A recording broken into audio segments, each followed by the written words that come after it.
Bien, muy buenas tardes. ¿Cómo les va? Bienvenidos todos. Damos por comenzada la sesión pública del Instituto Nacional Irigoyeniano, en esta ocasión para conmemorar el centenario de la reforma universitaria de 1918. Como todos ustedes saben, estamos entre amigos, pero también entre muchas personalidades expertas en la cuestión.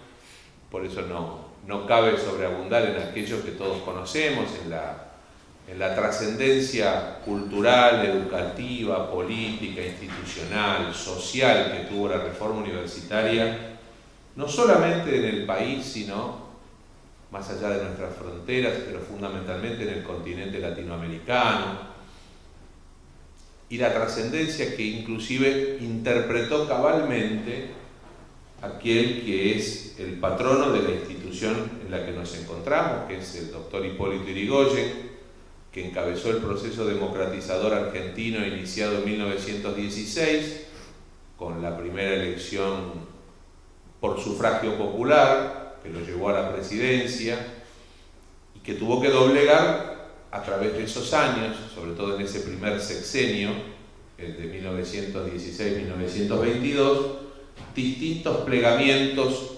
conservadores, reaccionarios en distintos estamentos de la sociedad, ya sea en los ámbitos políticos, institucionales, como también en los ámbitos académicos. Y es por esa razón que la reforma universitaria termina teniendo en Yrigoyen a su más cabal defensor desde el rol institucional de jefe del Poder Ejecutivo. Su convicción y su compromiso con la reforma eran sinceros, como lo demuestran las dos intervenciones que él decreta a la Universidad de Córdoba. La primera en manos del doctor José Nicolás Matienzo, un gran jurista, y la segunda en la persona nada menos que de su ministro de Educación, que por entonces era Ministerio de Instrucción Pública, Justicia e Instrucción Pública, a cargo de José Santos Salinas, alguien de quien se habla poco, injustamente, a lo mejor porque no ha sido una figura de renombre en los ámbitos académicos, pero que fue un ministro, si no me equivoco, es el ministro que acompañó, el único que acompañó a Yrigoyen todo el periodo de 6 años. O sea que habla también eso de una consustanciación profunda entre el presidente y su ministro de Educación, que fue, como decíamos, una figura fundamental para el triunfo de la reforma. Pero bueno, no está bien que yo avance en esto, porque para eso la cita de hoy era precisamente la de hablar con dos personas, dos queridos amigos de esta casa, pero más allá de lo amistoso y de nuestras relaciones, que nos conocemos hace muchos años y que ellos participan activamente de muchas de las actividades del instituto y que están muy cerca de las actividades de la Fundación Ricardo Rojas, sino que son dos figuras ligadas a la reforma, que casi como que tienen el ADN de la reforma en ellos mismos, ¿no? En algunos casos hasta han puesto su propio cuerpo para defenderla. Lo han hecho los dos, propagando sus ideales, propagando su historia, defendiéndola desde el rol de dirigentes estudiantiles, desde el rol profesoral y también desde el rol de funcionarios públicos. Me refiero fundamentalmente a la labor que les cupo a tanto Emilio Ariel Gibaja, que tiene una vasta trayectoria pública que no hace falta reseñar acá, pero que fue secretario de Estado, pero fundamentalmente un luchador de la democracia, un defensor de los principios reformistas, pero además un defensor de la libertad, a una costa de su propia vida y de su propia libertad. Y del doctor Horacio José Sanguinetti, cuya trayectoria también extensa en el campo educativo, en el campo de las ideas, del mundo de la cultura. Simplemente señalar, como todos sabemos, que fue 24 años rector del Colegio Nacional de Buenos Aires, ¿no?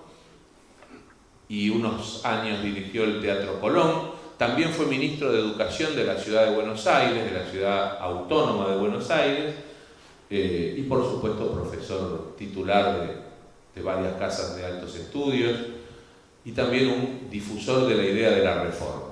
La idea era plantear esto como un diálogo, como un debate, en el que ambos, dos reformistas cabales, luchadores, pero sobre todo pensadores de la reforma y difusores y propagadores de sus ideales, nos dieran su testimonio reformista. Como esto está mínimamente ensayado, para la tranquilidad de Milo, con que hablamos ayer, empezamos con Horacio y después empezamos un intercambio entre Milo y Horacio, y por supuesto también esperamos preguntas y comentarios del público asistente. Así que primero darles la bienvenida a los dos expositores y agradecerles la generosidad con la que enseguida aceptaron esta propuesta. Así que en primer lugar le damos la palabra a Horacio Sanguinetti para que nos cuente un poco el contexto, la cuestión histórica de la reforma, y que nos cuente lo que él quiera además. Después seguiremos charlando. Gracias. Preguntas fáciles, no me vengan con preguntas difíciles, complicadas. A tomarnos examen sobre todo esto. En primer lugar, quiero decir mi gran alegría de estar acá con ustedes, en este lugar que tiene ya una tradición republicana, con el amigo Barovero, con el cual anudo cada día un poco más una amistad que ya tiene sus años, y con una figura monumental de las luchas estudiantiles argentinas como es Milo. Milo es una figura consular. Cuando yo entré a la Facultad de Derecho, claro, yo soy mucho más joven que él, pero muchísimo. Cuando yo entré, él era, bueno, él es un poquito mayor que yo nomás, 2 o 3 años, pero era una figura en ese momento totalmente mítica. Era el rector, el presidente de la FUBA, que estaba prófugo, había estado preso, había sido torturado, había estado luchando permanentemente en los tiempos de Perón, en que los dirigentes tenían que luchar como se luchaba entonces. Yo siempre le digo a los dirigentes actuales que militan y se quejan y dicen lo que es la militancia estudiantil, el trabajo. Y ustedes no saben lo que era la militancia estudiantil en otra época, el riesgo que implicaba, riesgo a veces, riesgo de vida inclusive, y de lo inmediato que sigue a la vida, de la libertad, de las persecuciones, del exilio. Bueno, Milo estuvo en eso, fue el que estuvo en esa materia con un enorme coraje, que fue realmente para todos nosotros un espejo, un modelo. Así que yo, cuando trato con él, lo trato con cierto respeto reverencial. Bueno, más o menos. Vamos a hablar de la reforma. ¿Qué es esto de la reforma? Es una cosa muy curiosa, muy rara. Yo he estado meditando que no encuentro otro movimiento cívico como es la reforma. Empezó en la universidad, pero se extendió después a la sociedad toda y a toda Latinoamérica, y llegó a tener su influencia en Alemania y todavía algún eco en la Francia del 68, llegó a tener la reforma después de 50 años de haberse producido. Pero es muy raro. Cuando un movimiento que empieza en la universidad y después se extiende en todo caso a la sociedad, dura tanto tiempo, y la seguimos aplicando, y seguimos discutiendo sobre ella, y la seguimos elogiando, y hay gente que la sigue criticando, y se escriben libros sobre la reforma. Esto es una cosa muy rara. No, ni sobre la Revolución de Mayo se escribe de esa manera, se trata o se vuelve a discutir temas que ya están medio consolidados, pero la reforma es una cosa que después de 100 años tiene la misma vida que al principio, y tiene vigencia y se sigue aplicando, y todos nos sentimos, muchos reformistas, otros antirreformistas, es una cosa absolutamente vital, actual y esencial. En la vida universitaria, absolutamente esencial. Los españoles tuvieron gran vocación por las universidades. Hay que reconocerles eso. No sé si eran muy libres esas universidades, si no estaban a veces muy sometidas a principios religiosos o a problemas de faltas de libertades, pero había muchas. Hubo un momento en que hubo en España como 40 universidades y que después se rebajaron a unas 15 o 16, que ya es muchísimo. Y cuando vinieron a la América, a los 40 años, de descubrirse América, descubrirse a Cristóbal Colón, ya estaba la Universidad de Santo Domingo, 40 años después apenas. Y en el siglo siguiente, hubo 3 en el siglo XVI, y en el XVII aparece la primera universidad ubicada en lo que hoy es territorio argentino, que es la de Córdoba, 1613, que si bien era una cosa muy rara, porque en realidad se dedicaba a formar obispos, cosas por el estilo, ya era una universidad y ya era un centro cultural en lo que era en ese momento. Imagínense lo que sería este país desde el punto de vista cultural en 1613. No existía ni el país, ni la gente, ni nada, pero en Córdoba había una universidad. Y esto fue creciendo después y las universidades se fueron propagando, y en cuanto tuvimos vida independiente, lo primero, a los 10 años del 25 de mayo, ya se crea la Universidad de Buenos Aires.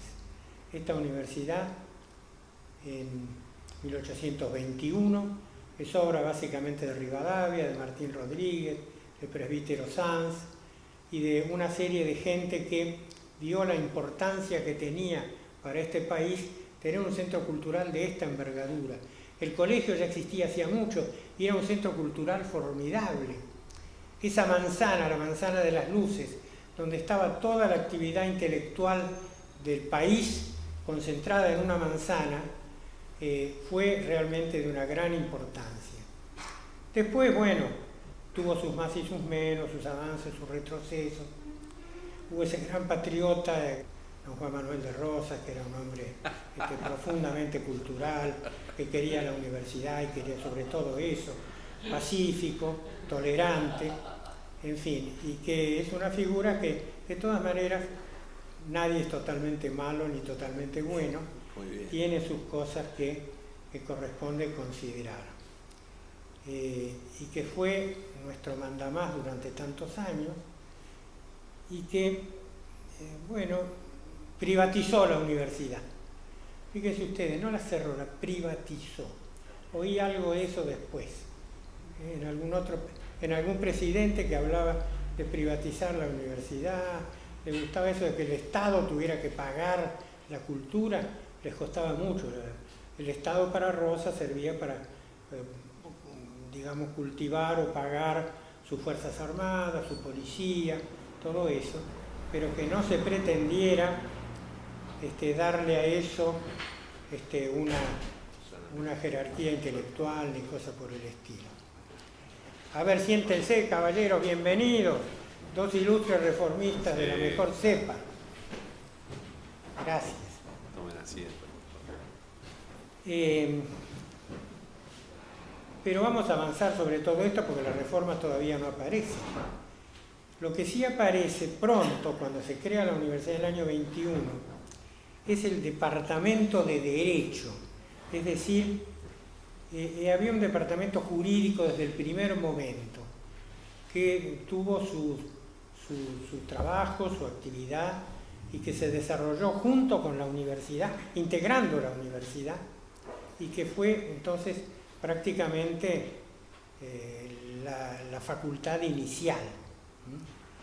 Y también hubo, muy pronto, andando rápido en el tiempo, los primeros escarceos de los estudiantes.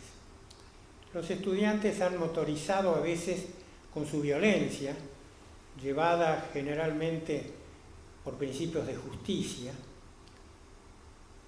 han motorizado la Universidad Argentina en algunos puntos fundamentales, en algunas épocas fundamentales. No digamos en el 18 es un movimiento estudiantil básicamente, pero antes también hubo, los cordobeses se enojan, pero yo siempre les digo, una reforma anterior, la verdadera reforma es del año 3 a 6, y en la Universidad de Buenos Aires. ¿Qué Córdoba ni Córdoba? En Buenos Aires, las facultades de Derecho y Medicina, que plantearon prácticamente las mismas quejas que después se plantearon en Córdoba. En los años 3 y 6 hubo un movimiento donde los profesores colaboraron también, donde se intentó se logró finalmente que los profesores fueran los que, por lo menos los profesores, que son los que están metidos en la universidad, no las academias. Estas universidades tenían el inconveniente muy grave de que eran dirigidas por academias, por académicos que no eran docentes, algunos era de casualidad. Entonces era gente que no conocía la interna de la universidad ni la vida, eran de pronto científicos o más o menos, o gente que tenía vinculaciones sociales y méritos sociales, y entonces su gobierno era un gobierno ajeno a las exigencias que la universidad tenía. Y empezando por los profesores y siguiendo por los alumnos, y después los reformistas agregaron los graduados, que a mí siempre me crea una cierta duda, pero los profesores y los alumnos son los que deben regir la universidad, son los que la conocen. La famosa autonomía universitaria, esencialmente necesaria para el avance libre de la universidad. El proceso de Córdoba no es el caso de historiarlo acá, pero fue un movimiento que los estudiantes se lanzaron al ataque, se declararon en rebeldía total y violentando la autonomía, que no es un principio originario. Ya corto enseguida. No, por favor. Y después vuelvo. Perfecto. Si no tiene otra cosa que hacer, se queda. Sí, me quedo. No, pero mejor darle un poco a mí la palabra. Bueno, ese movimiento entonces en Córdoba tuvo una reacción anti-jesuítica, digamos así. La universidad era profundamente religiosa. Se juraba por los santos evangelios, el título de médico, de abogado. Digamos, la presencia de la iglesia era muy fuerte. El obispo coloca en un par de escritos feroces a los estudiantes en el nivel de las tribus ranquelinas. Dice, son como los indios ranqueles, unos salvajes, no tienen cultura, no tienen respeto por lo que merece, por quienes merecemos, no lo decía así, pero quienes merecen el respeto. Entonces el enfrentamiento ahí fue muy duro y tuvo ese efecto, ese cariz, esa condición que lo hace mucho más político, mucho más violento en la política, porque Córdoba es una ciudad donde están los dos extremos. Córdoba es un paisaje, por ejemplo, donde hay una sequía brutal, donde el invierno no llueve una gota en 4 meses, y después en el verano y la primavera diluvia todos los días. Bueno, con la política es igual. O se está en un extremo, o se está en el otro, y se va de un lado a otro, y en ese momento los jóvenes, en su mayoría muy grande, y de los cuales surgieron después grandes figuras culturales y políticas del país, se alzaron contra la universidad como era, observando prácticamente las mismas cosas que en Buenos Aires se habían notado. Por ejemplo, cómo se designaban los profesores. De una manera más cómoda, a dedo. Hay un caso patético. Un señor se casó y de regalo de boda le regalaron una cátedra. Es una cosa que nos deja uno... ¿Y esa cátedra habrá sido ganancial después? Sí, la mujer dictaba la mitad de las horas cuando se peleaban. Claro. Sí, habría que ver, ¿no? Y ese tipo de cosas eran muy frecuentes. Se juraba el título por los santos evangelios, la influencia de la iglesia en la designación de los profesores era tremenda. Y los chicos empezaron a pedir cosas esenciales, el concurso docente, por ejemplo, la publicidad de los actos universitarios, la participación de estudiantes por lo menos y de profesores por lo menos, porque les reitero, era una academia la que manejaba, y ahí entraron los profesores, en Córdoba también, y los estudiantes también, que no eran estudiantes los consejeros estudiantiles, eran votados por los estudiantes, pero eran graduados ya. Lo que era bastante importante para la época, porque esa gente, entre ese grupo de representantes estudiantiles, hubo gente de muy alto nivel jurídico, particularmente en en la Facultad de Derecho de Buenos Aires. ¿Qué pasó en Buenos Aires? Córdoba era un descalabro, eran las peleas en la calle, la gente, las manifestaciones de 100.000 personas en una ciudad que tenía apenas un poco más de habitantes, prácticamente todo el mundo salía a la calle. En Buenos Aires la cosa fue más suave, ¿por qué? Porque había un rector muy inteligente que se dio cuenta de que bueno, probablemente él era un hombre liberal, pero además se dio cuenta que hay ciertas crisis políticas, que hay que anticiparse a ellas. Entonces todo lo que en Córdoba se había hecho a rajatabla, a través de luchas durísimas en el año 18, en el año 19 lo estableció en Buenos Aires, empezando por varios temas fundamentales: participación de los consejeros estudiantiles en los consejos, los profesores en los consejos, la designación de los profesores por concurso, la publicidad de los actos universitarios.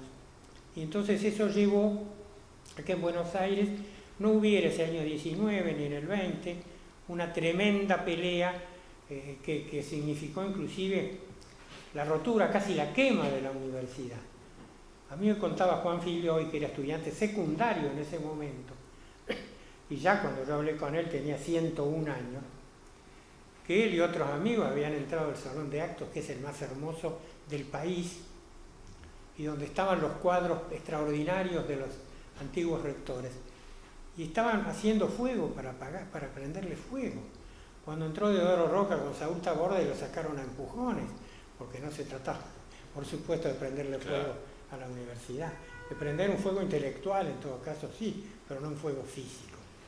Entonces, en Buenos Aires, Uvalles aplicó todo eso y el conflicto se dio exclusivamente, prácticamente solo en una facultad, en la Facultad de Derecho, donde el conflicto fue entre los reformistas y no los frailones, sino los liberales conservadores reaccionarios. Sobre eso seguimos hablando luego, le damos un ¿Cómo poco no? de... ¿Cómo no? Gracias. Vamos a escucharlo a Milo entonces ahora. Gracias. Igual está bien. A mí me engañaron, me dijeron que íbamos a hacer una charla pareja. Yo no puedo debatir con Horacio Sanguinetti, porque yo soy solo un militante y él es, si no el padre, es el tío de la reforma. Así que, bueno, yo voy a hacer lo que pueda. ¿Qué crees que te diga?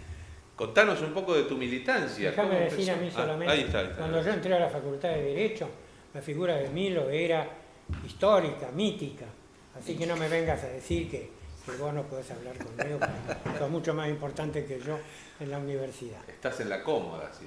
Sí. ¿Cómo Bueno, arranca la militancia universitaria? ¿Qué carga tenía eso de tomar los principios reformistas y defenderlos? yo estaba en quinto año nacional y en marzo del 49 me anoté para el curso de ingreso en Derecho. Empecé la primera clase en la Facultad Vieja, la Claro. segunda ya inauguraron la de Figueroa Corta, y ahí empezamos. Pero ya, mientras todavía no había dado ningún examen, hubo un acto importante en el Salón de Actos del Derecho, inmenso, que yo creo que era el Congreso de Filosofía que inventó Perón, que se hizo ahí después en Mendoza. Y entonces, yo he ido al centro, empecé al tercer día de facultad, fui al centro de estudiantes. Me llevó Isai Clase, que fue un dirigente estudiantil estupendo, que era amigo de mi hermana. Mi hermana había sido presidente del centro de filosofía, así que es de familia el asunto. Y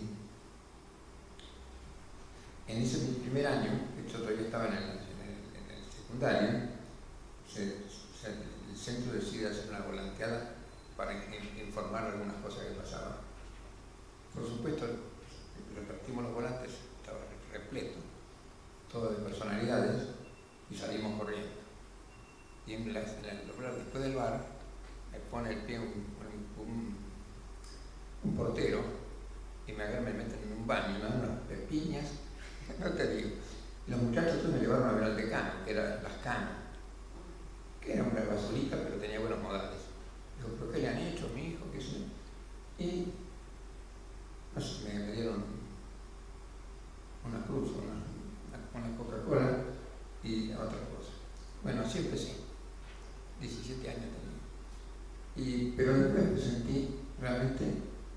muy contento con la militancia universitaria. Eran años de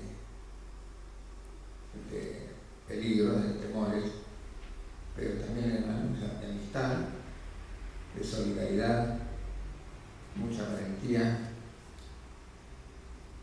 muchos buenos amigos allí. Disfrutamos de la alegría también. Y bueno, muy contento. Realmente me parece que siempre le he aconsejado a amigos jóvenes o hijos de amigos que actúen en la vida universitaria porque rinde muchos placeres y muchos gustos. ¿Era un dogma para ustedes la reforma? No, si hubiera sido un dogma me hubiera fracasado. O sea, lo vivían como algo dinámico. Lo que se vive es la tolerancia y el cambio de opiniones. Aunque yo he ido a colegios secundarios de mi pueblo en Luján, que era mixto, el encontrar compañeras que se jugaban como militantes fue muy importante para nosotros, porque realmente, además, aprendimos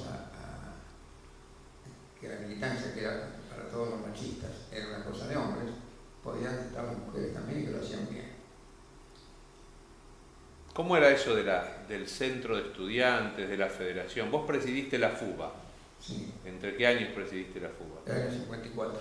En el 54, el año de la gran huelga universitaria. Exacto. Ese día me tuve que empezar a esconder. Montevideo. Sí, y me fui a Montevideo después. Pero estuve 2 semanas, me llevaron hasta una estancia en la Madrid. Guardado, Para cuidar. cuidándote. Y mi hermana, que estaba en lo que después fue la UCRI, lo consultó a Frondizi, y Frondizi dijo, perdón, que se vaya. Y entonces estuve en el consulado uruguayo 2 meses hasta que me dieron el salvoconducto. Bueno, llegamos y Uruguay era otro país. Realmente era otro país, pero además en forma simbólica también. Nos trataban estupendamente bien. Cuando llego en un hidroavión, que se cruzaba el río, y me dicen, no haga trámite, venga a buscar, venga a hacer el sellado mañana, en la semana. Igual que la aduana de acá. Bueno, esa es la militancia, y lo hice durante 6 años seguidos. Pero realmente estoy orgulloso. Vos sabés que yo tuve 2 cargos políticos interesantes, no digo importantes. Parodi y Cairo me hicieron director de prensa de la presidencia. Y Raúl... Con don Arturo. Con don Arturo. Con don Arturo Villa. Y Raúl me nombró secretario de información. Yo estoy más orgulloso de haber sido presidente de la FUBA. Muy bien, está bien, eso está muy bien. Bueno. Y el tema de la solidaridad internacional con la lucha estudiantil, ¿cómo eran las relaciones de ustedes con otros centros? Bueno, nosotros no nos circunscribíamos solamente a lo que pasaba en Buenos Aires. Realmente estuvimos apoyando a las federaciones universitarias americanas que estaban, todos esos países estaban en la ola de los dictadores.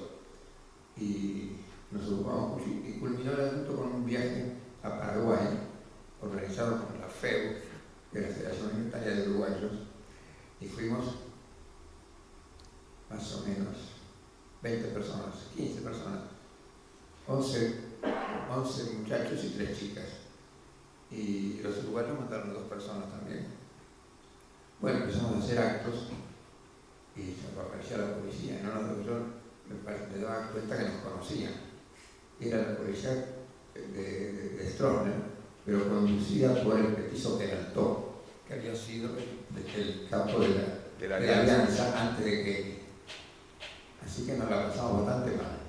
Publicaban en los diarios que estábamos hablando borrachos. Bueno, y el último acto en la Facultad de Medicina, que tenía unos grandes jardines atrás. Ahí cayó la policía y yo por suerte estaba en el baño en ese momento.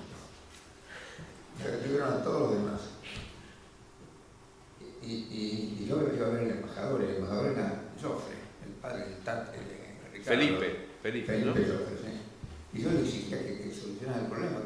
porque yo quería que rompieran las cosas, ¿no? Y el tipo no me contaba por qué, pero trataba de suavizarlo. Él tenía indicaciones de la Cancillería de sacarnos vivos y sanos. Claro. Bueno, finalmente dan el ok, nos meten en un hidroavión y nos plantan en Formosa. Y no vengan más. Pero fue muy interesante, porque había un montón de paraguayos presos, ¿no? Tenían presos en la selva, en la cárcel que estaba metida. Ituzú era, algo así. Y con Manuel Corzón viajó con nosotros. La solidaridad hacia nosotros después fue muy grande en general. Los últimos años, un hecho que cuando estaban los 200 y pico de estudiantes presos a fin del 54, a principios del 55, vino un cronista americano que era muy conocido de nombre, que era del New York Times, y los padres de Klappenbach los hacen pasar como parientes y entra a la cárcel y tiene una entrevista con 4 o 5 muchachos. Y inmediatamente a la noche lo manda el cable a Estados Unidos y sale la noticia. Y gran escándalo, porque una cosa es que nos critiquen en su lugar, otra que nos critiquen en New York.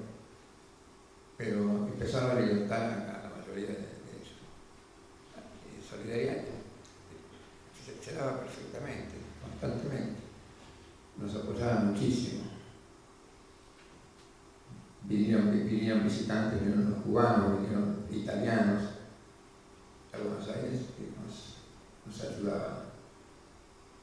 Realmente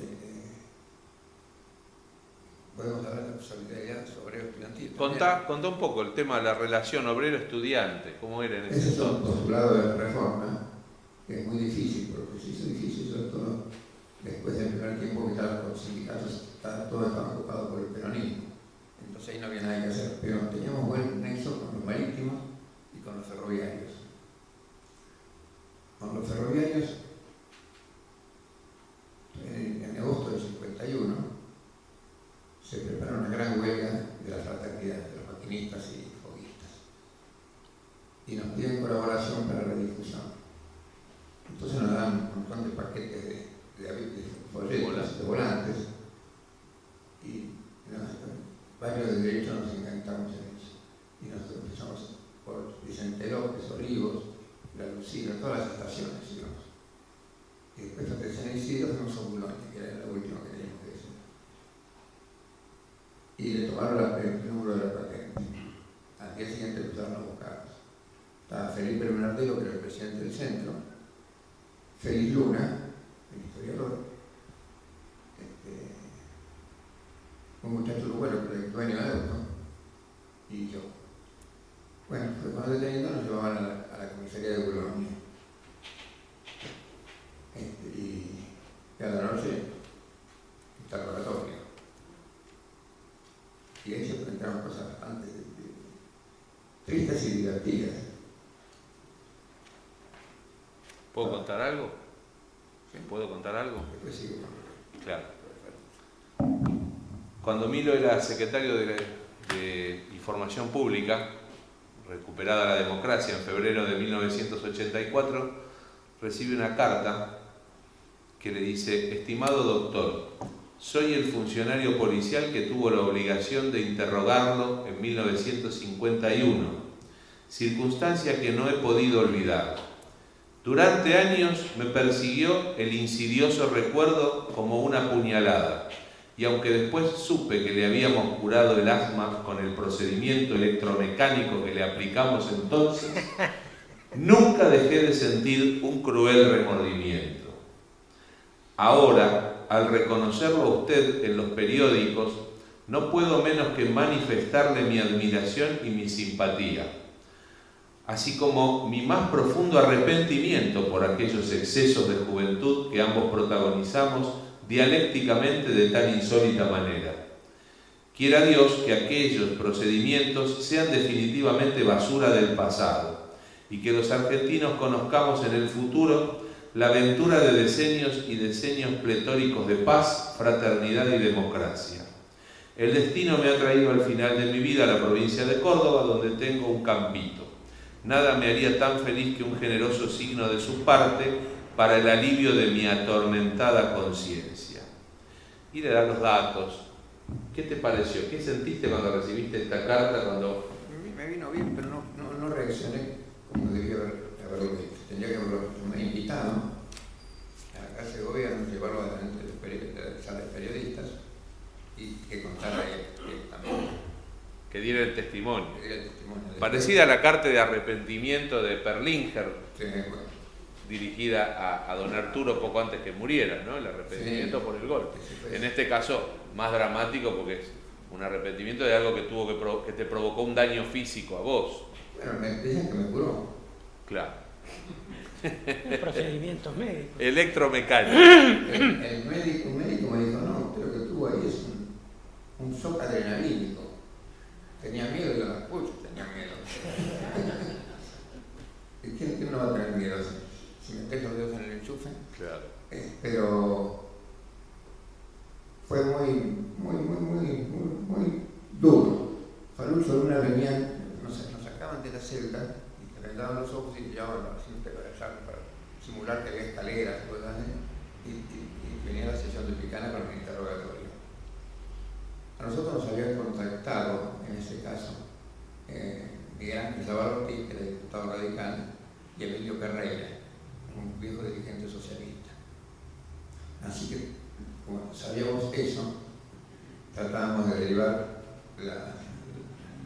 los contactos con Zabarotti, que era diputado y no podían hacerle nada.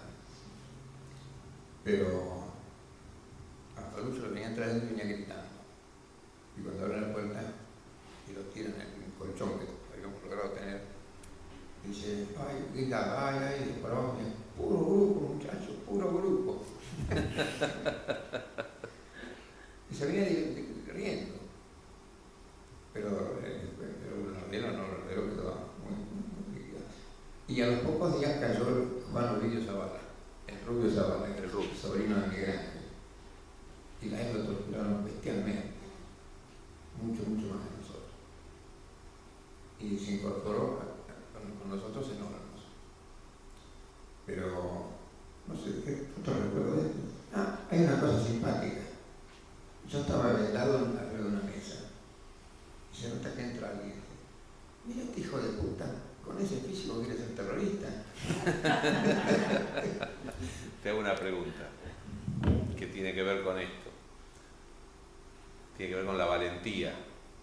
La valentía no es no tener miedo. Miedo lo tenías y no dejaste de militar ni de seguir comprometido con eso. La valentía estaba en la conciencia del peligro que implicaba el poder volver. A eso quería preguntar. Esa es la valentía. Porque decir que no te duele o que no te... Sería temerario eso, pero no valiente. A la noche siguiente, que ya habíamos pasado todos por... Sentimos pasos que se acercan y dijo, uy, sonamos de nuevo. Y una cadena de baño, menos mal. Iba al baño.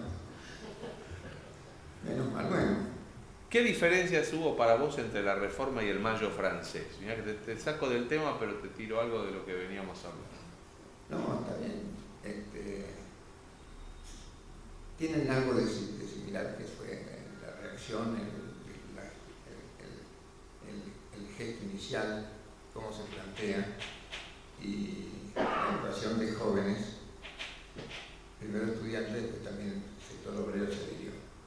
Pero ese fue un movimiento casi nacional.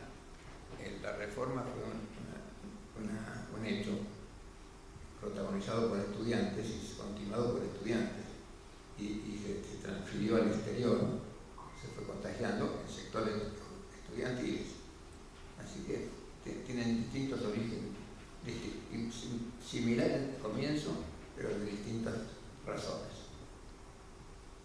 Ya que Horacio hablaba de lo de la Facultad de Derecho de Buenos Aires, acaba de publicar un libro que es Los Reformistas Porteños, editado por Eudeva.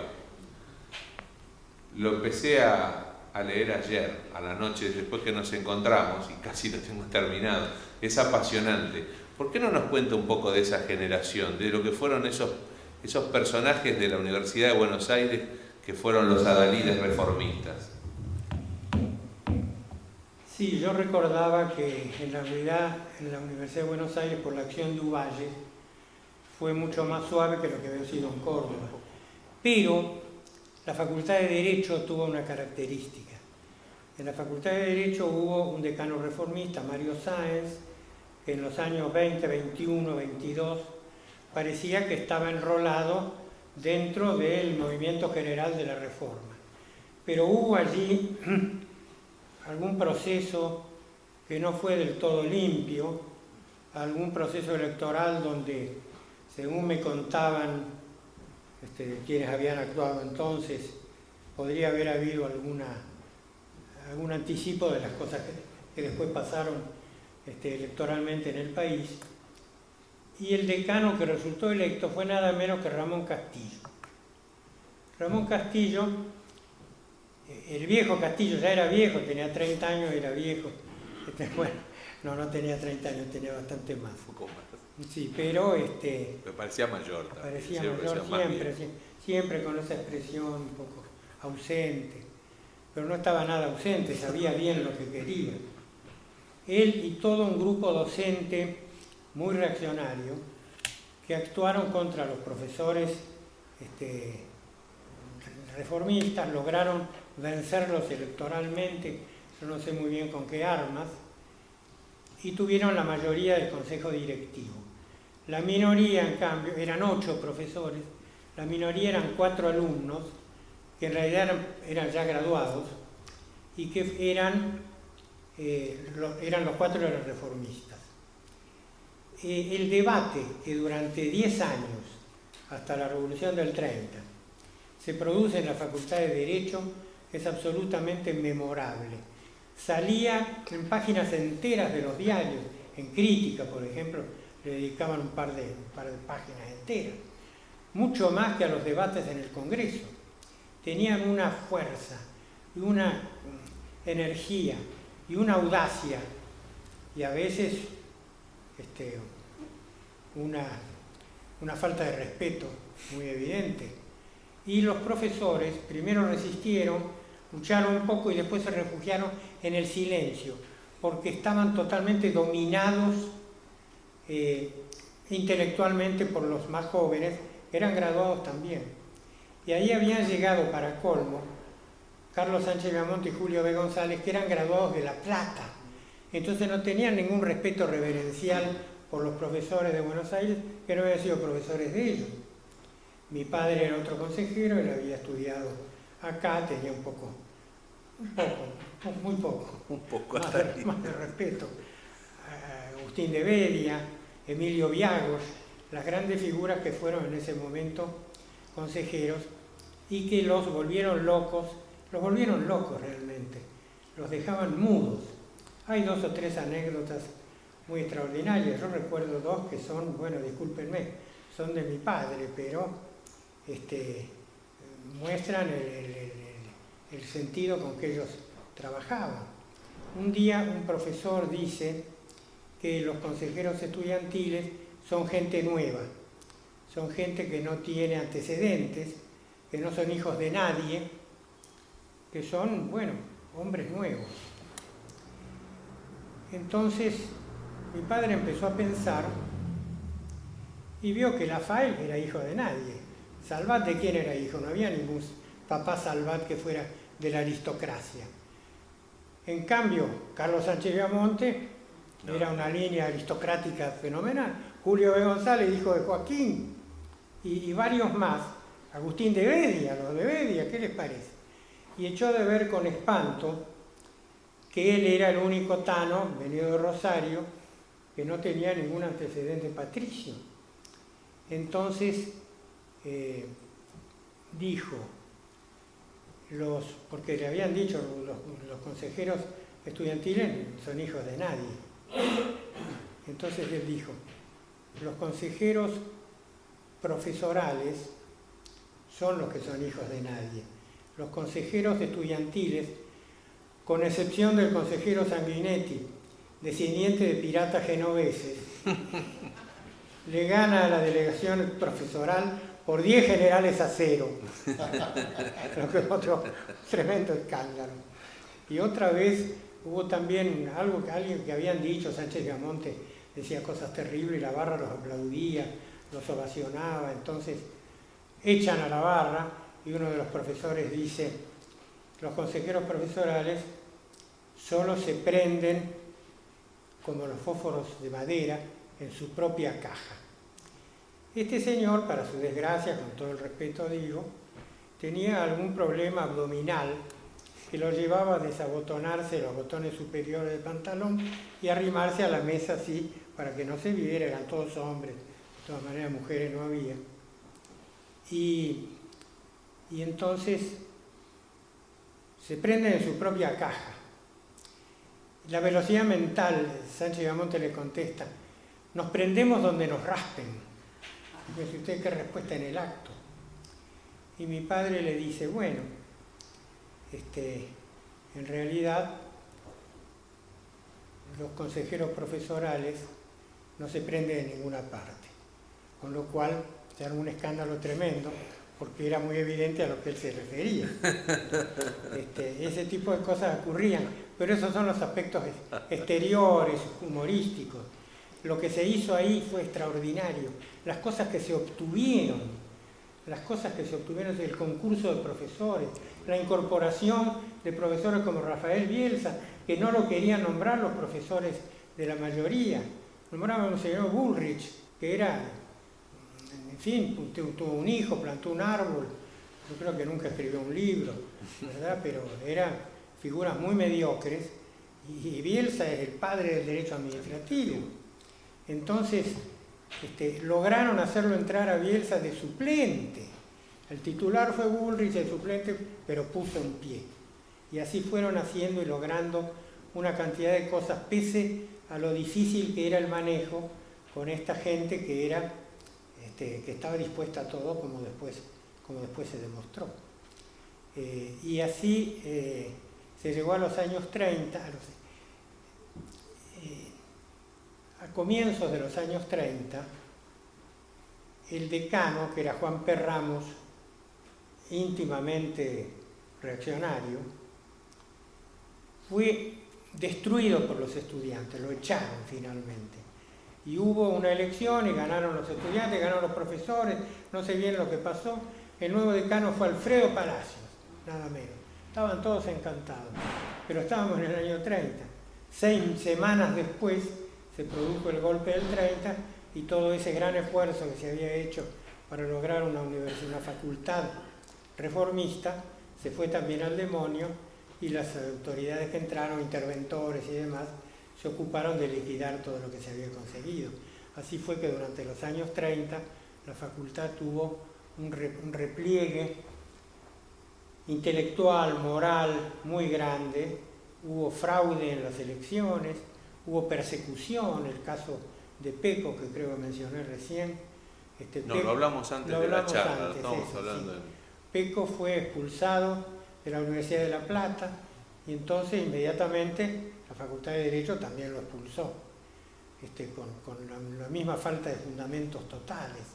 Y los consejeros estudiantiles lo defendieron y fue realmente un proceso complicado. Así se llegó, con sus más y sus menos, hasta el peronismo. El peronismo llegó y echó a todo el mundo, reformista o antirreformista. Había que ser peronista. ¿Qué reformista ni no reformista? No, señor. Usted peronista, reformista, si reformista no importa. Peronista se queda. Usted no es peronista, usted se va. Y se echaron a 1000 y pico de profesores de la Universidad de Buenos Aires y de todas las universidades del país. Y se reemplazaron con gente nueva.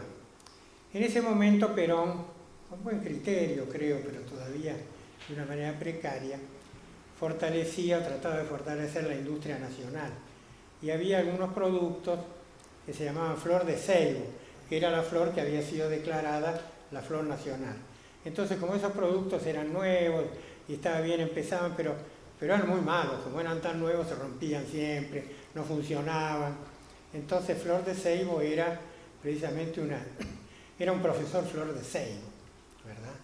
Entonces estos profesores de Flor de Seibo fueron gente que no tenía... Algunos se pusieron a estudiar la materia y algunos lograron estudiarla después de 3 o 4 años y más o menos convertirse en un docente razonable, que son lo que yo después sufrí, y vos también, cuando llegamos a la facultad. Yo llegué a la facultad en el año 55 y la facultad era una cosa anodina, tenía eso, no era reaccionaria, no era persecutoria, nadie nos sancionaba, nadie nos obligaba a nada, pero no pasaba nada tampoco. Entonces, los profesores eran todos anodinos. Uno iba a la clase, se sentaba en primera fila para que el profesor lo viera. Como había exámenes mensuales, era muy importante que el profesor unos días antes del examen lo viera que uno iba a clase.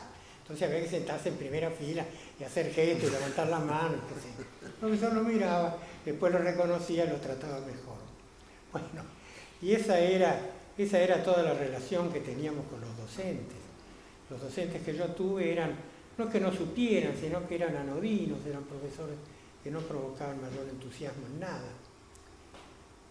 Pero esto duró muy poco tiempo, año 55, todos esos profesores fueron razonablemente y afortunadamente apartados. ¿Lo tuviste a Levene? ¿Lo tuviste a Levene? Lo tuve a los dos Levene. El viejo Levene era un viejo, ya estaba muy viejo, y el hijo era un hombre terrible, era juez penal, yo lo había tenido en el colegio, ya en primero y en sexto año, profesor muy enérgico, y a él lo echaron, al viejo no. A él lo echaron porque había tenido... Claro, Levene era amigo de los reformistas. Perón lo mete preso a Palacios y hacen un amparo, los amigos. ¿Se lo llevan a quién? A Levene hijo, que era el juez que le correspondía. Buscan y le encajan y él lo rechaza. Con eso se cavó su tumba, porque ahí perdió todo su prestigio. Cuando cae el peronismo, unos pocos meses después, lo echan. Y después sigue ahí, pero nunca recuperó el prestigio, a pesar de que Menem lo llevó a la Corte Suprema, como peronista que era. Pero era un hombre siempre golpeado por esa... Quedó estigmatizado. Estigmatizado. A veces uno puede tener una conducta impecable durante años y años. Mete una pata, esa pata lo acompaña. Flor de pata. Flor de pata, claro. Flor de pata. Él debe haber hecho lo necesario para liberar los Palacios. Palacio estaba detenido arbitrariamente, no había hecho nada, no había razón alguna. Y él lo retuvo y eso, bueno, en fin, él no era un hombre que sabía, era un hombre severo, era un hombre con muchos méritos intelectuales, pero le faltaba el coraje cívico. Claro. Él no tenía coraje cívico y su padre, el viejo Levene, tampoco tenía mucho coraje cívico. Lo que pasa es que había sido profesor de Perón. Y una vez Perón reunió a los profesores de la universidad, no sé por qué, para qué, ni le importaba. Estaban todos sentaditos ahí, muertos de miedo. Entra Perón, mira, dice, doctor Levene, usted fue profesor mío en la escuela de guerra, no sé qué cosa. Y Levene refloreció. Imagínense ustedes, el presidente lo reconoce, va, le da la mano, lo saluda, lo felicita. Y eso para el viejo Levene fue realmente... Pero el viejo era un buen hombre, una buena persona. El hijo, no sé, yo les tenía respeto porque eran del colegio, y además yo fui alumno de los dos, pero tengo esa impresión, como que había entre ellos cívicamente, sin ser el padre un prócer cívico, era mejor cívicamente que Ricardito. ¿Cómo ven el tema de la reforma de la universidad pública y autónoma? ¿Cómo lo vivían, cómo lo sentían? Siempre se confunde a veces autonomía con autocracia, con autarquía. Y realmente son cosas distintas, porque la autonomía surge de la ley. Es decir, la ley le marca a la universidad su autonomía y allí pueden surgir instituciones autárquicas, pero la universidad tiene que ser autónoma, entonces, sobre todo la universidad pública.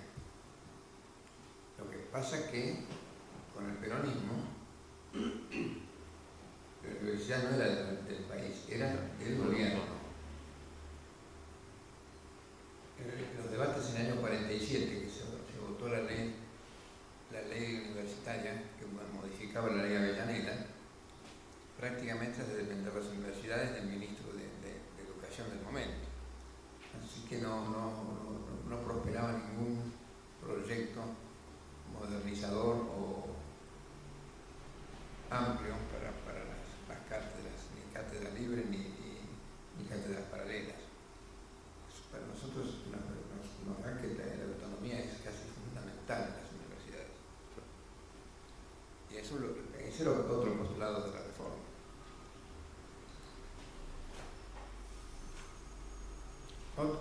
Otro tema vinculado un poco la reforma postulaba la independencia de los centros estudiantiles y de las universidades, que no tuvieran dependencia de ningún partido político ni de ningún gobierno, cosa que nosotros reclamábamos permanentemente, porque era tan consecuente con el gobierno que no se podía ni pensar en discutir algo, generalizar algún debate interesante dentro de la universidad, ni pensar en invitar a los profesores que disientan con el titular de la cátedra. Eso fue siempre, todos los años del peronismo. ¿Cómo vivieron el final del peronismo en la vida universitaria? Una gran alegría. Claramente. Era como recuperar la liberación. Sí. Sí. Los festejos que hicimos. Yo estaba exilado, así que la encontré en Francia, me enteré de la Libertadora. Yo diciendo con mucha gente que habla de la Libertadora como un golpe de Estado. Nosotros sostenemos que no fue un golpe de Estado, fue una revolución cívico-militar. Porque el golpe de Estado, una de las razones que es en general, casi todos los golpes de Estado, lo dan miembros del gobierno a voltear. Generalmente era el ministro de Defensa del gobierno anterior. Y esto hubo lucha, hubo combates, hubo lucha de civiles, hubo muerte de civiles, y al principio, durante la revolución, no hubo venganza. Quizá hubo algunos hechos posteriores que descendieron el carácter libertario y humano de la revolución. Pero para nosotros fueron días muy felices. ¿Y a quiénes recordás de tu generación de reformistas, de militantes universitarios? Muy buena pregunta.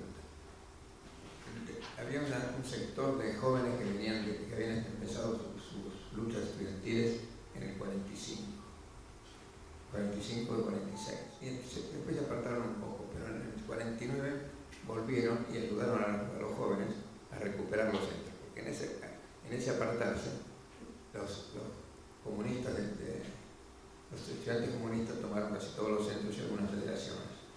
En el 49 se recuperó. Y los comunistas daban mucho trabajo, realmente eran insoportables. Insoportables. Además eran inflexibles. No se cansaban nunca, podían estar un día entero en una asamblea.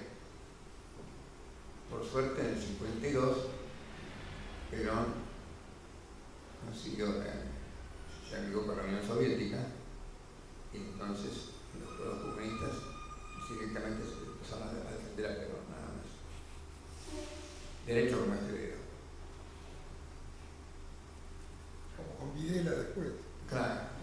Sí, ellos se encuentran en el momento. Pero de tal manera manejaban a los jóvenes, que yo te cuento, en Devoto, yo conviví con los llamados los eslavos, que fueron un grupo de obreros inmigrantes de los países del este. Eran casi todos eslavos, había algún húngaro, pero generalmente eran polacos, ucranianos, y el peronismo los detiene y los acusa de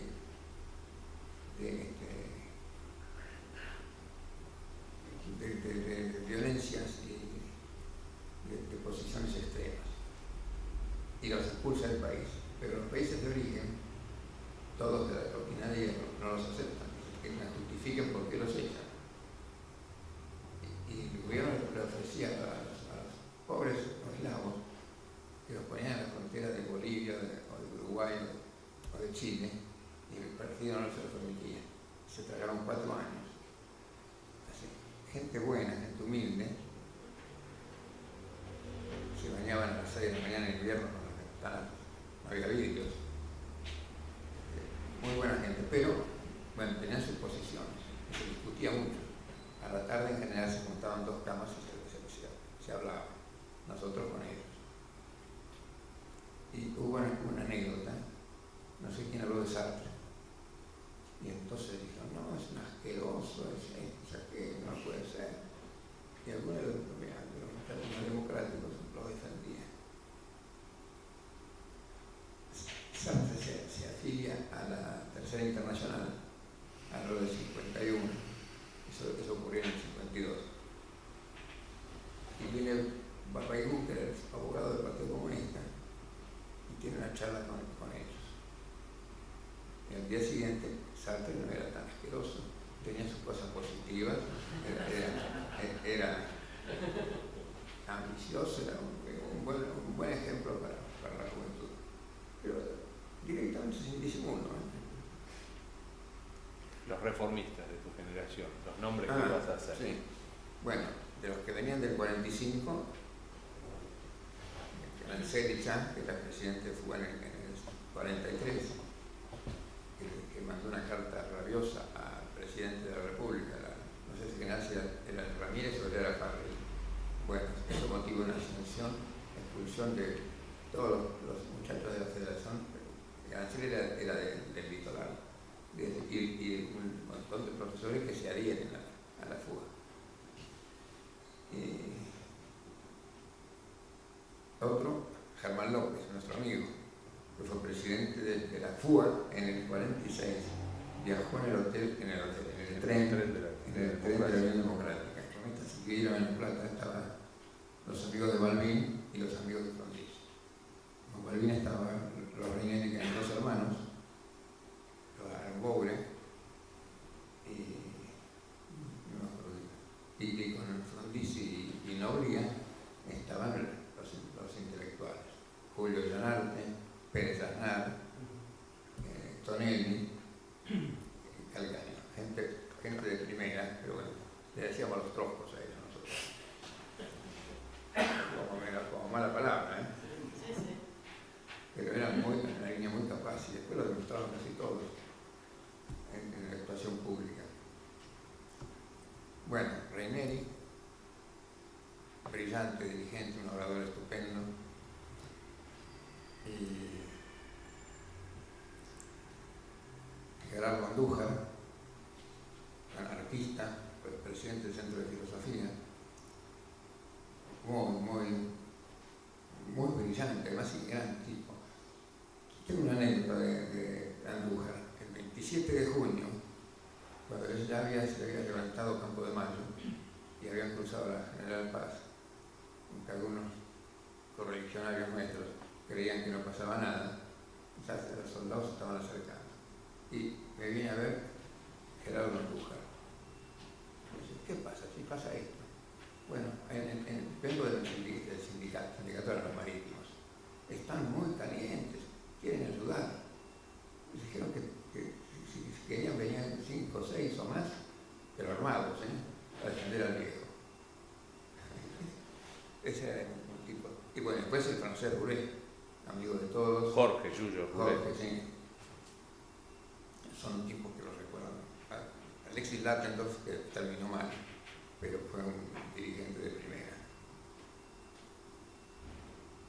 Y Horacio, recuerdos de testimonios reformistas de amistad, de compañeros de lucha.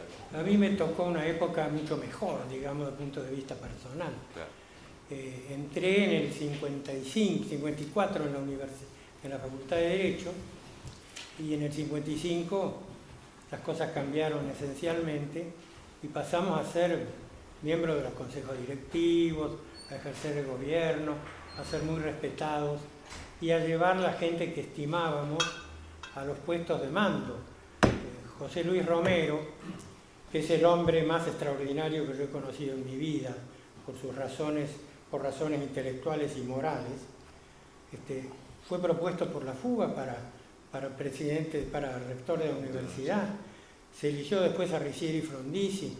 Los decanos eran todos de más o menos del mismo nivel, salvo Derecho, que siempre era reaccionario. Sí, siempre era reaccionario. No sé. La escuela de leyes siempre para defender el orden constituido. Sí, pero finalmente se logró superar eso también. Sí, pero claro. llevó 10 años. Sí, claro. Sí, con Padilla. Sí, claro.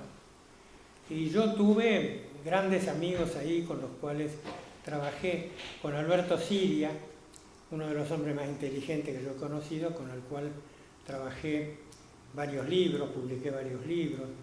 Enrique Basigalupo, que fue consejero estudiantil conmigo, después fue miembro de la Corte Suprema de España, tuvo que escapar a España, fue miembro de la Corte Suprema. José Nun, que también hizo después una evolución extraña, pero un tipo de una gran calidad, ya venía del colegio también, de una gran calidad intelectual. Tuve compañeros muy meritorios, con los cuales mantuve amistad hasta el final. Con Alberto Siria fue mi mejor amigo durante muchos años, hasta que murió hace ya más de 10 años.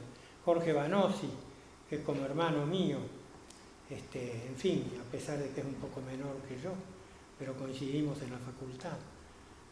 Tuve muy buenos amigos y los mantengo, y bueno, tengo también el recuerdo de algunos profesores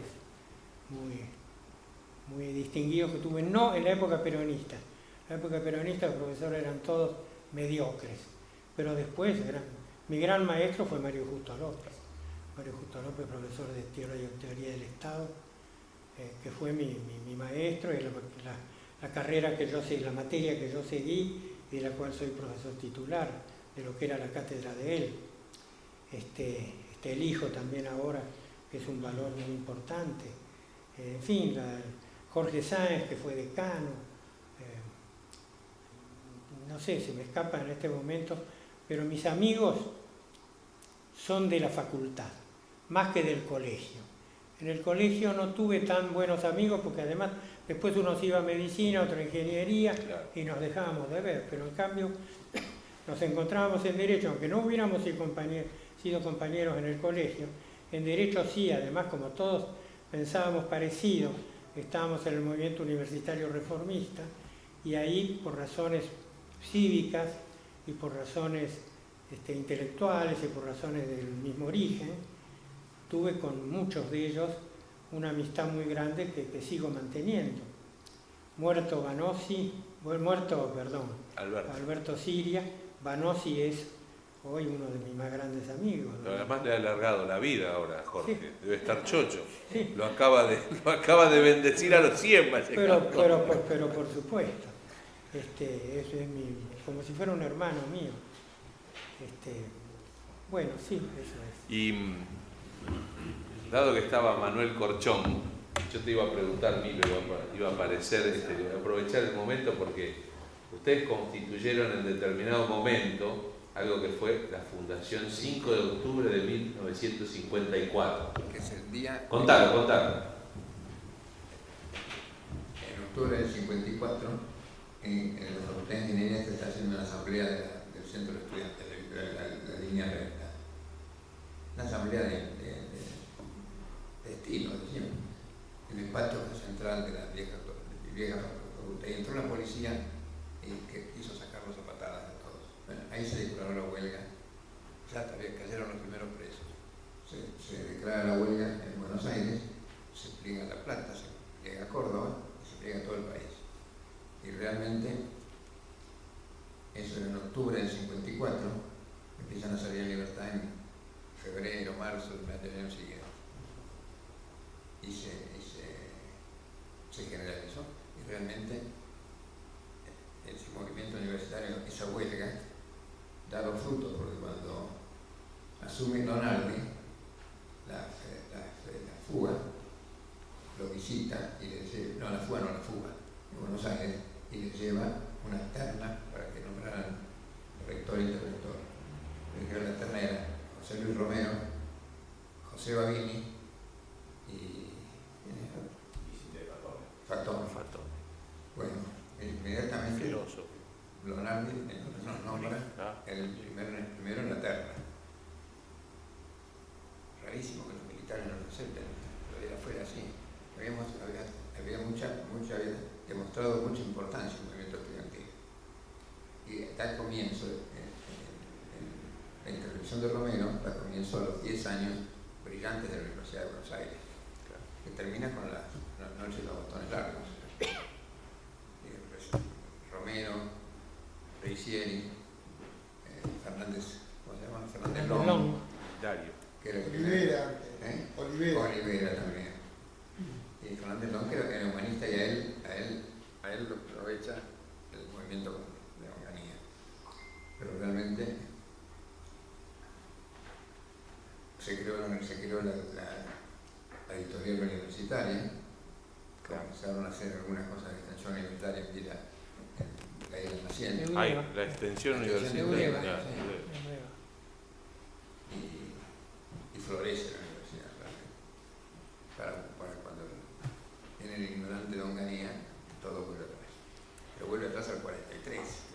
Yo quiero decir que en general eso fue no solo en la Universidad de Buenos Aires, porque las universidades que yo tenía vinculación, básicamente Córdoba, pasó más o menos lo mismo. Los rectores fueron todos reformistas, fueron gente, no sé si todos o en qué medida, pero era gente de esa orientación las que manejó prácticamente todas las universidades, que no eran tantas como hoy. ¿Tienen ganas de que hagan algunas preguntas? Sí, porque el público quiere decir agrego algunas algo cosas. más. Ya que mencionamos a Olivera y Fernández Bien, Long, claro. en el año 51 aparecen los humanistas, la Liga Humanista. Son los precursores del movimiento demócrata cristiano. Y se adhieren completamente entran a los centros con total humildad y respetando las normas habituales, y tenemos una relación estupenda con ellos. Gracias. Éramos distintos, porque nosotros éramos laicos y ellos eran católicos, la mayoría militantes, Practicantes, claro. practicantes. Pero tuvieron una solidaridad permanente. Se rompió en el laica o libre. Lógico. Que nos peleamos en la puerta del Congreso. Se agarraban a trompadas. Sí. Claro, sí, en la calle Callao, ahí, Callao y Rivadavia. Hay preguntas. Roberto Corne. Yo quería hacer una pregunta con respecto a cómo era la historia del arancelamiento. O sea, ¿cómo se mantenía la universidad? ¿Era todo del Estado o había pagos aparte de los alumnos? ¿O había qué? ¿O los alumnos pagaban una No, era absolutamente gratuita. Perón estableció la gratuidad total, porque hasta Perón, Pero antes me gustaría saber. bueno, antes por lo menos, y del principio de Perón, por lo menos había que pagar los exámenes. Y si una cantidad de cosas. Era una matrícula que se una pagaba. Matrícula, un Si poco de dinero. Si te bochaban para repetir, también tenías que pagar. Eso después siguió. Sí. Cuando suprimieron todos los cobros, si a uno lo bochaban había que pagar. Eso era por burro, ¿verdad? 30 pesos. 30 pesos. 30 pesos, que en ese momento inclusive era muy poco dinero. ¿Y apoyó el movimiento reformista después el tema de La gratuidad. Nosotros no le apoyábamos nada a Perón. La gratuidad siempre fue fíjense ustedes que no se trató en el Congreso del 18 en Córdoba. El Congreso del 18 en Córdoba que fija, hay algunas cosas que no trata, como por ejemplo la gratuidad. La autonomía no trata tampoco. Todo lo demás sí, y ahí fija lo que la reforma sigue sosteniendo hoy. La participación del gobierno estudiantil, los concursos de profesores, la publicidad, todo lo que ustedes quieran. Pero estas dos cosas no se trataron en ese momento. Van a saber cómo pensaban, porque hubo un proyecto de Gabriel del Mazo por la gratuidad, que no se trató. ¿Vos ibas a decir algo más sobre el No, tema no. ese de la gratuidad? No, yo cuando llegué en el año 49 era 30 pesos por examen. Por examen. Parecía un remate. ¿Más preguntas? César Rondo, profesor. Haciendo un comentario. En La Plata, en los años 19 y 20, la reforma estalla en la Facultad de Agronomía y Veterinaria, porque era un escándalo desde el punto de vista administrativo, desde el punto de vista de los profesores. Empieza una huelga grande, primero una huelga parcial, después una huelga grande que abarca a las 3 universidades nacionales y también a Santa Fe y Tucumán, que eran provinciales. Siempre de agronomía. Sí, en agronomía veterinaria. Y también tenían un campo, una estancia donde se hacían las prácticas en la provincia de Buenos Aires. Y el movimiento fue muy fuerte. Y siempre estuvo, de ahí, muy solidario fue Capital Federal. Los estudiantes iban permanentemente a acompañar a los estudiantes platenses. Y se hace una cosa muy interesante, ¿no? que después lo volvemos a ver, más o menos nombres parecidos a la década del peronismo de Isabel, ¿no? Hay una oposición a los reformistas. Primero hay como un grupo independiente de reformistas y después se forma lo que sería el CNU de los años 70. Una convergencia universitaria antirreformista y violenta que utilizan armamento inclusive para oponerse a la reforma. Y vemos que como había huelga querían dar exámenes igual para mantener la universidad abierta y pasan unos episodios donde muere un estudiante paraguayo, en esos episodios, y la policía realmente es la que tiene un poco esa situación.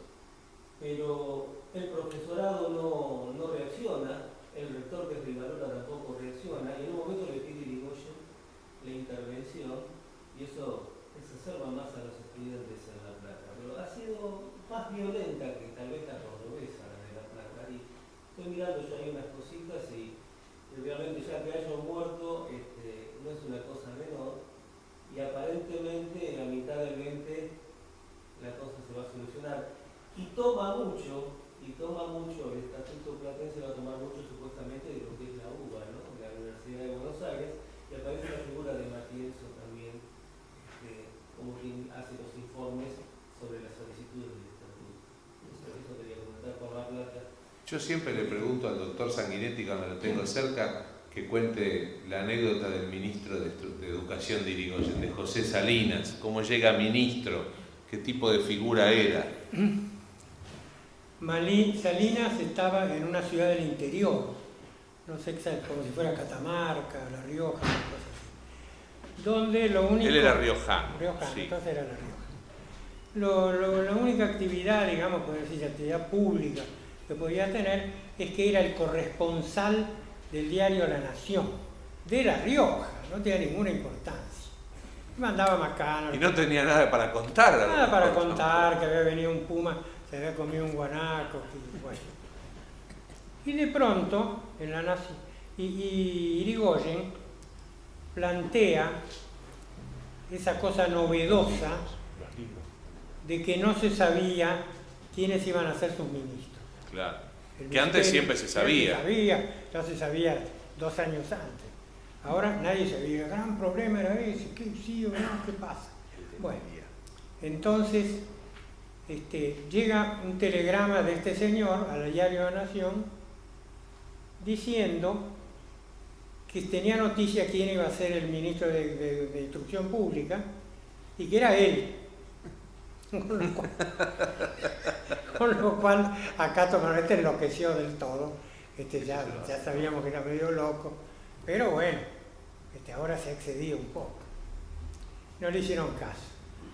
Asume Irigoyen, ministro de Instrucción Pública, José S. Salinas, que era un hombre, mi padre lo trató, era un hombre sin mucha cultura, pero con muy buen sentido común, que para un cargo así es casi lo fundamental. Clave.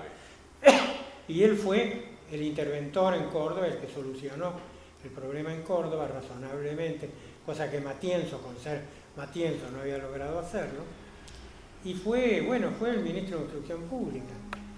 Así fue como él llegó al ministerio con gran sorpresa, empezando por el propio diario, ¿no?